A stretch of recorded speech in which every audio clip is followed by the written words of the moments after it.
If you're looking to list your house, you can safely bet it will take you about 2.5 months to get your house sold once you go on the market. That sounds like all bad news. Hey, it's good news for us. So our average time from on the market to pending is 6 days. Meanwhile, This particular house expired. We closed in 9 days, $45,000 above. What's going on in our market today, Pat? All right. Well, this week, Tell you what I've noticed just by being in the market, a little slowdown. Definitely feels like less showings, more sellers. yeah, the market definitely has slowed a bit. If we look at the data this week over last week, average list price is down 4%, a little over 4%. The average close price is down 19% over last week. And this data is just for Rockland, Roseville, Lincoln, Granite Bay, Loomis, and Antelope. So we're looking at those cities. Average price per square foot's down about 4%. Days on the market to pending is up 41%. So Twice as long. last week we were 28 days. Now we're at 47. So that, to be clear, that is from when you list to where you go into contract with a buyer is taking twice as long. Week over week.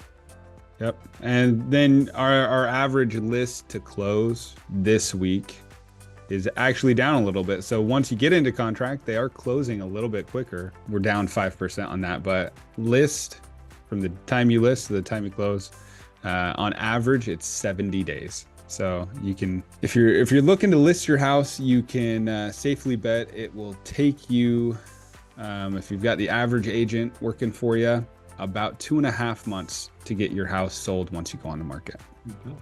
That doesn't sound like good news, Pat. That sounds like all bad news. Hey, it's good news for us. So our average, we actually flipped the script on that. So our average time from on the market to pending using our certified pre-owned home program is 6 days. And our average close time from on the market to close is under 30 days. So we're still doing great, Nick. That's okay, good. And A little bit of good news on the overall bad news. Yeah. I mean, there's still good news. Put this into perspective, right? This is a big purchase. Right. And over the last 5 years, it's a little ridiculous that we could sell a house in 2 hours, right? I mean, Right. let's be real. We were given up like, hey, you got to buy this house. Yeah, you want to look at it? No. I mean, that whole TikTok video guy with the apple, right? Like, you want to look at it? Absolutely not. It's an apple. What do you need to know? You want to inspect it? Nope. You just got to buy it the way it is, worms and all, right? So Yeah. the good news is for the buyers, there's an opportunity now to find that house you like, really dig in and make sure this is a great thing for you. And for the sellers, if you do it right, you can make your house stand out. And that's what we're trying to teach people is, how do you make your house stand out more than the others? So if you're okay, I want to kind of line in what I wanted to talk about today. Yeah. Thanks for bringing our stats. But what I wanted to talk about today is we look at, the market as a whole. One thing that we do watch for is expireds and what's happened. Why did these houses not sell? So I'm looking at the last few over the last week, and there are 2 that expired, and I'm kind of looking at the listing. For the most part, the detailed information, there isn't a lot we can do with it. So we can write a nice description. I don't know how many people actually read the descriptions. We like to write them. We know people read ours because we do put in some marketing as opposed to just, hey, this is a house. Yeah. And I would bring up real quick, Nick, that's something that the average agent can't do, or they don't know how to do it. Exactly. And I mean, like here, he's describing, or she is describing the community. There really isn't any incentive for a buyer besides, hey, come enjoy what this community has to offer. Nothing about the house, right. other than it's a 3-bedroom, 2-bath. But that It says that right above. is So right here. So why are we repeating it? It's important that you get, professional photos, right? I think photos are probably where most agents mess it up, and even sellers. And I think it's what starts where people are looking, right? Buyers jump on, they look in at Zillow, Realtor.com, whatever website they're using. And those are all being syndicated and shared. And pictures are the first thing people look at. I mean, they're dating this house at the beginning. They're going to see if it's a pretty house. Right. So here's an example. I would bet this is the agent shooting pictures. Not terrible for a outside picture, but you go inside, no lights on, it's dark, can't really see anything. So far, we're 3 pictures in, and we got a picture of the outside and a picture of a master bathroom that is not even at all. The picture of a kitchen area looks rough, not even cleaned or vacuumed. So a good example of like, hey, here's an agent that just shot pictures of his iPhone and threw them up there. Mm-hmm. All right, so we can kind of see this one did not sell very high. They probably didn't spend a ton of effort in getting this thing done. Right. So I thought, well, okay, that's a definitely bad example. This, in my opinion, must have been a professional photographer. It's a photographer, at least knows how to use lighting and make a pretty. So they did edit that photo. That photo is HDR'd a little bit. It's very nice. It's a beautiful. Look at the clouds, Nick. The clouds are amazing. Pretty. This is one of 50 pictures. So let's move back to real quick. This is what the start of the listing would look like on the MLS. A little more creative. Question: what does a spacious, approximately 2,573 square foot 5-bedroom have? So they got a little creative with their description. But I'm looking at this is the first picture that's going to show up on every website. This picture. I feel like you'd hit your head if you jumped in. Yeah. What? I'm trying to figure out what happened here. And then, okay, so I can kind of beat up this first picture, but this is the one that's supposed to entice a buyer to come see this house. It's not enticing me.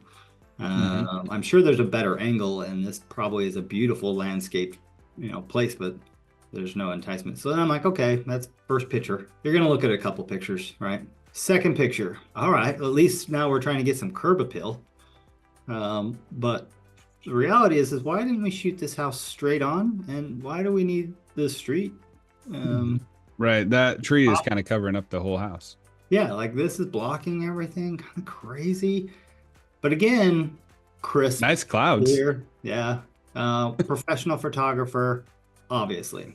And then I'm looking at this. There's 50 pictures. And they're just professional grade pictures. But there's no marketing pictures, and that's a big difference that we're making. So let's look at our marketing pictures. So this particular house we sold beginning of the year. You can see not that long ago, mid-March. We listed it at $1.2 million. It closed at $45,000 above.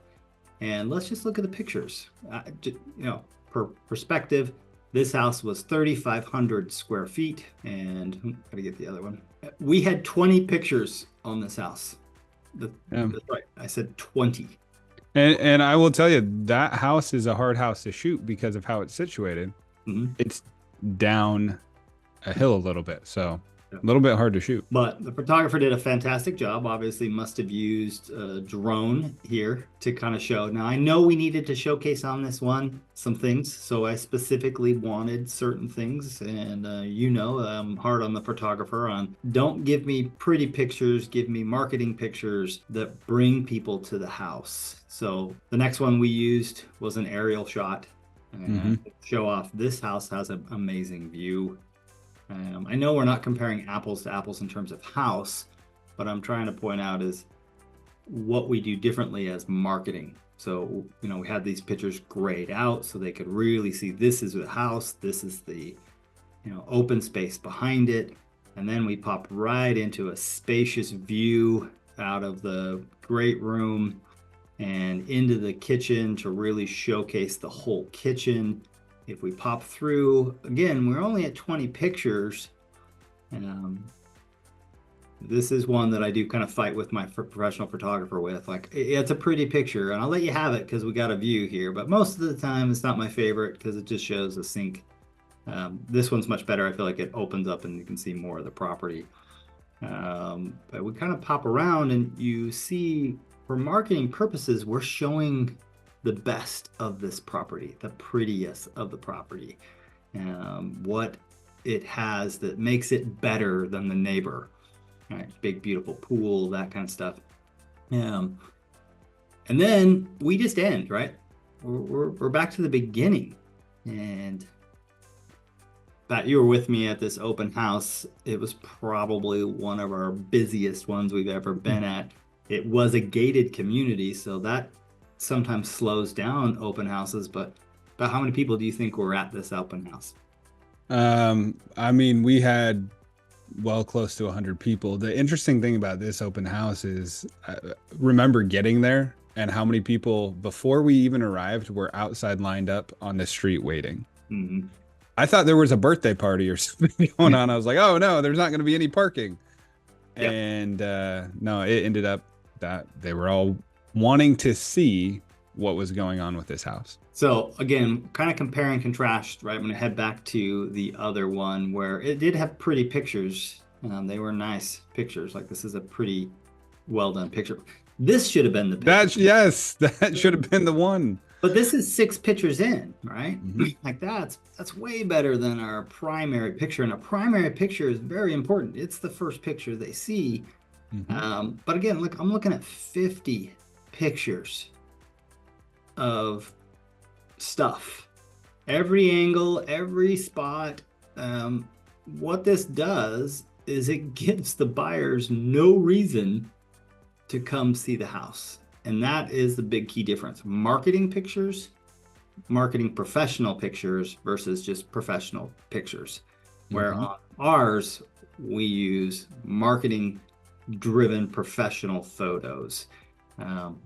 It's hard to note on this one, but if you notice, we only had the 20 pictures and there was not a single picture of the bedroom or the bathrooms.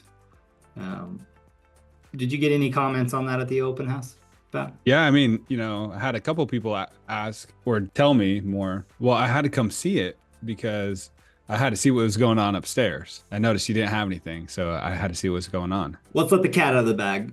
Was there anything crazy upstairs? Nope, it just wasn't as updated. Yeah, no, it had fresh new carpet, fresh paint, nice and clean master bedroom and master bath. Everything was fine. There wasn't anything greatly, significantly different than the neighbor's house. Mm-hmm. But by not including those pictures, we got so many comments of, hey, how come there's no pictures upstairs? I had to come see the house. Right. Isn't that what we want? We want them to have like an experience in the home and see it, visualize it. Like we don't need professional photo throw up where we just throw up every pictures. We're very strategic here on making sure we're looking at a marketing standpoint on how to market a house to net the most money, right? That's the key. And you can kind of see here our example. We closed in 9 days, $45,000 above. This particular house, get back on there, expired. So 67 days on the market, they expired, and hopefully they'll get it relisted. Maybe they can hear our tidbit here and take some pointers and change this up, or better yet, just reach out to us. We'll make sure we get this done correctly, because significant difference in marketing professional photos and just professional photos. Right. Anything you want to add on that? No, I mean, I think it's like you said before that our job is to market these houses for sale and to get them sold.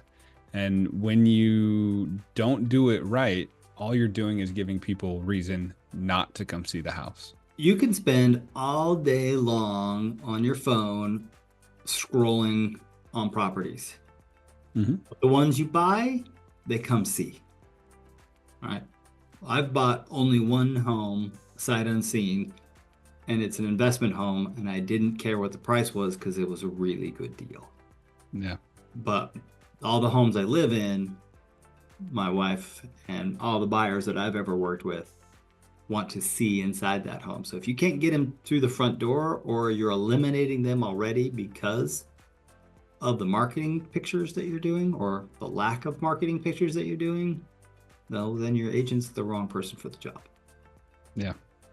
So until next week, And All if they right, want to sounds reach good. out and get a hold of us, Pat, what's the best way for them to do that? Yeah, if you want to reach out and get a hold of us, call us here at our business line, or you can reach out to us. Well, this is going to be on Facebook, so easiest way, just shoot us a DM real quick. Okay, awesome. Thank you. Yep. Until next week. Thank you.